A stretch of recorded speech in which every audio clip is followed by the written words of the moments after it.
Hey guys, it's Brando and I am on Patong Beach in Phuket or Phuket, Thailand.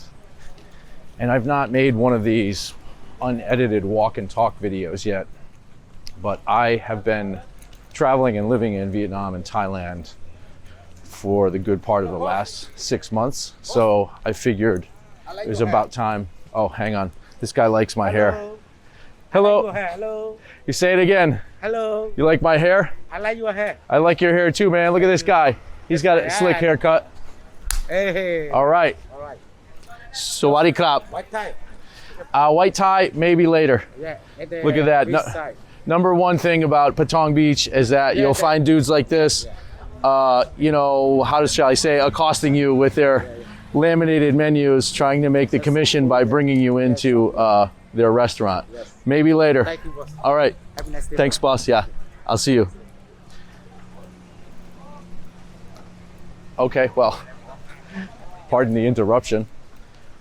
As I was saying, I've been in Vietnam and Thailand. Oh, see, look at this again. Here's another dude with a laminated thing. What are we selling here? Parasailing. How much for parasailing? Yeah, this price 1 person. Yeah. 2 person together. 1 person. This price 1,000 price. So about maybe like $40 US for the parasailing. And how long is the parasailing? Just 1 round.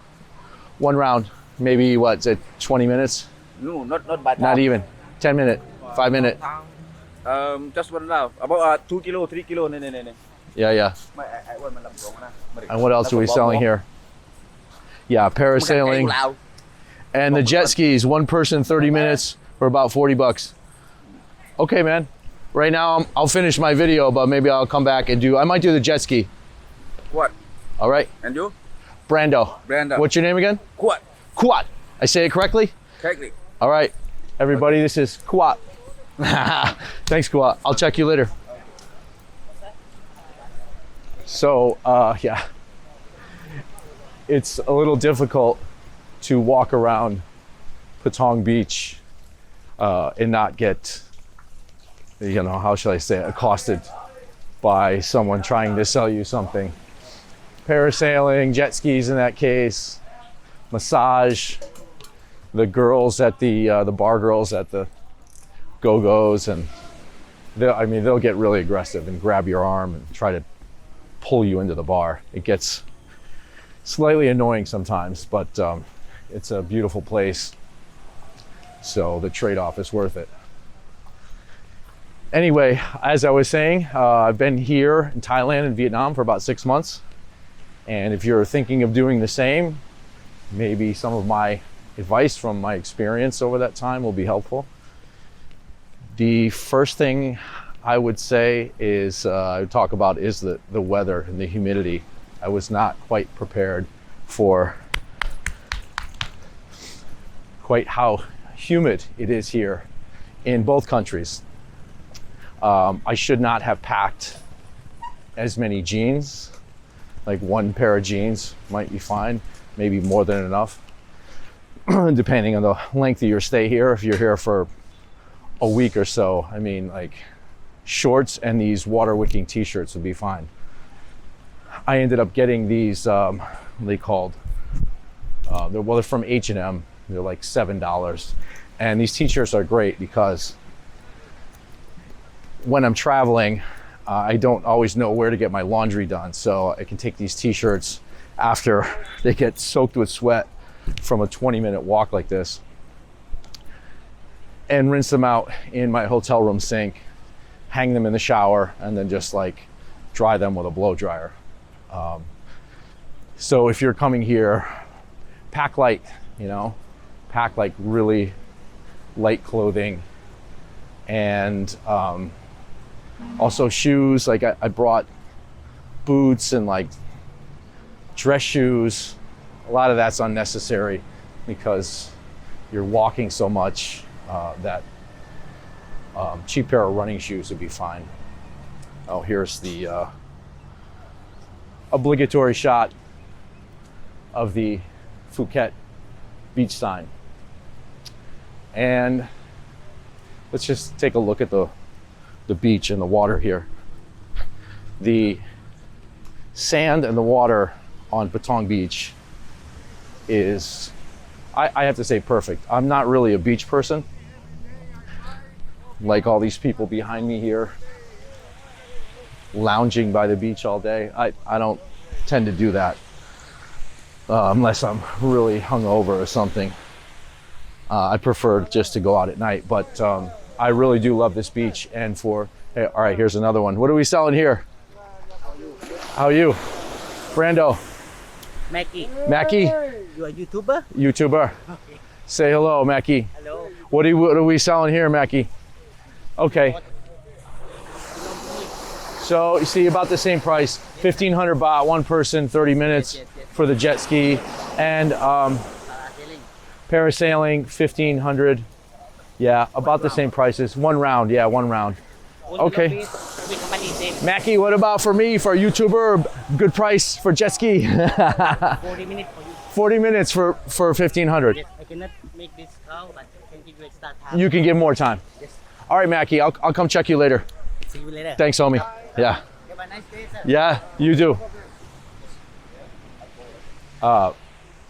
That brings up another issue. I mean, Thai people are super nice and super friendly, although they're usually nice and friendly because they're trying to sell you something. But everyone here is always smiling, so that's a good thing.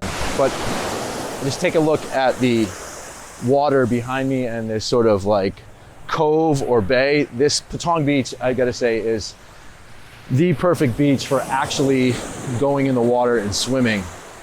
Unlike Cancun and Tulum, where I was for a good part of last year, and you just look up and down the beach. No seaweed, no sargassum, and perfectly smooth white sand, nice clear turquoise water. I mean, here in Patong Beach, you can go out, you know, a good 50, 100 yards, and it's safe. A lot of beaches in Thailand are actually not safe for swimming. There are giant red warning signs on the beach in some places advising you not to go in the water because the currents are too strong and they'll suck you out to sea. And in other cases, the low tide sort of sucks all of the water away from the shallow seafloor. And the last place I was at, Nai Beach, which is also in Phuket, in front of the Marriott that I stayed at, during the day, the low tide sucked the water out so far that, I mean, it was just basically like a mud swamp in front of the hotel. So be aware that Phuket is a really large island. I did not know that when I booked a trip here. I thought it was a relatively small place, but here, Patong Beach is the most popular place that tourists visit. And some of the other beaches like Nai Beach and Nai Thon Beach are a little less crowded, but that's because the beach is not as nice and the nightlife is not as exciting. But Patong Beach, I would highly, highly, highly recommend it if you like going to the beach. So back to my list of advice. Number one, the heat and humidity. Pack some of these water wicking t-shirts and comfortable shoes to walk in. Number two, the visa situation. So most of these countries here, Vietnam, Thailand, Philippines, I think the list goes on. Right now, post-COVID, most of them are offering a very easy to obtain 30-day tourist visa. But as of right now, they won't extend it. So what I've been doing is staying in Ho Chi Minh City until my 30-day visa expires. and then making visa runs to Thailand. Sometimes just for a week, and then I go back to Vietnam. In this particular case, in a few days, I'll have been in Thailand for 30 days. So now I'll have to do a visa run from Thailand back to Vietnam. So unless you have some special long-term work visa, your stay in these countries is mostly limited to 30 days. In Thailand, you can just sort of show up at the border, especially with a US passport. And there's no visa fee, but your stay is limited to 30 days. With Vietnam, you have to apply online for an e-visa. The fee is $25. And again, the limit is 30 days. I did overstay my visa one time in Vietnam, and they charged me about 25 US dollars per day to extend it. I had to bribe the immigration officer. When I left Vietnam, I had to bribe him by tucking two 500,000 dong notes into my passport and sliding it, through the glass into his immigration officer booth to watch him pocket the money. So just be aware that your stay here is not unlimited. It's not like Mexico. Mexico, you stay for, as a US citizen, you could just enter the country and you're good for 6 months before you have to leave or do a visa run. But here in Thailand and in Vietnam, you're limited to 30 days. Philippines, I believe, is the same deal. Number 3, I would say accommodations. I have a particular special case because my brother works for the Marriott. So as of tonight, I will have stayed 135 nights at Marriott properties this year. I get a steeply discounted rate under the employee rate. And then because I stay so much at Marriott's, I'm a Titanium Elite member. So they always include the free breakfast buffet. And at some hotels, it includes a dinner buffet and free alcohol for like 3 hours every evening. So I'm kind of spoiled. But I could rent an Airbnb for $20 or $30 a night, but if you've read the news about Airbnb lately, the hosts are just like going wild with cleaning fees and added on fees. So for a $30 Airbnb, let's say, with fees, I may be paying $40 a night. And then I'd have to buy breakfast, lunch, and dinner. And the cost per night starts to approach the $50 to $75 that I've been paying for Marriott's. So I would suggest, if you don't have some kind of special discounted deal at a hotel like I do, that you book a hotel for the first few nights of your trip if you're going to stay a long time. And then once you arrive, you might figure out some less expensive local accommodation. The next thing I would mention is communication. Most people here, most people in Vietnam, they'll use WhatsApp to text with one another. And in Thailand, it's a combination between WhatsApp and Line. So if you don't have WhatsApp or Line on your phone and you're headed to Vietnam and Thailand, you might want to do that now. Transportation would be the next thing I would mention. And here in Thailand and Vietnam, they do not have Uber. They use Grab. So you might want to install the Grab app on your phone. If you take a taxi in either one of these countries, if you arrive at the airport and you just sort of blindly jump into a standard yellow cab, you're almost guaranteed to be ripped off. I was ripped off the first time I arrived in Vietnam. The guy charged me like 5 times the given rate for the cab ride. So Grab is your friend for transportation. And like I said, WhatsApp and Line for communication. Another obvious thing that I want to talk about is the food. Not necessarily the awesome Thai food and street food and all of that, but foodborne illness. Before I traveled to Vietnam for the first time, I did a travel consultation with my doctor.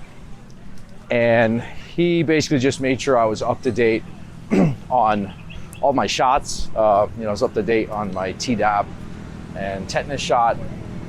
And but what he did do is give me a prescription for typhoid fever antibiotics, which I ended up using about a week after my arrival in Vietnam. In my experience, I haven't had much trouble getting sick from the actual food. I think it was more so whatever bacteria is in the water here in Southeast Asia that my stomach is not used to. But I did get violently ill about a week or maybe 10 days after I arrived in Vietnam. And for 3 days, I had to take the typhoid fever antibiotics. After that, I did get sick twice. And that was when the first 2 times I traveled from Vietnam to Thailand on a visa run.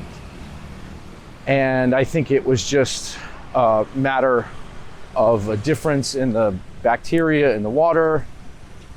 Maybe because in Thailand, the food that I was ordering was generally much spicier than the food in Vietnam. But in any case, if you're here for, I guess, any period of time, plan on getting sick, I'd highly advise that you do a travel consultancy with your doctor, as I did. I'm so glad I did that.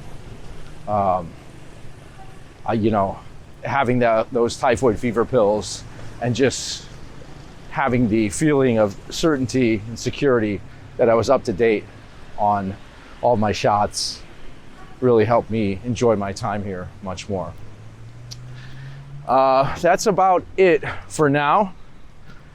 Tonight, I am going to take a tour of Bangla Road. And tomorrow, I am taking a day trip to the Phi Phi Islands, the location where they shot the movie, The Beach. So I'm really looking forward to that. And hope the advice was useful. Leave your comments down below if there's something about travel to Vietnam or Thailand or the culture of Vietnam and Thailand that you would like to know about. And I'll make a video about that in the future. But for now, thanks for watching. And if the video is useful, please subscribe and hit the notifications button. Thanks for watching.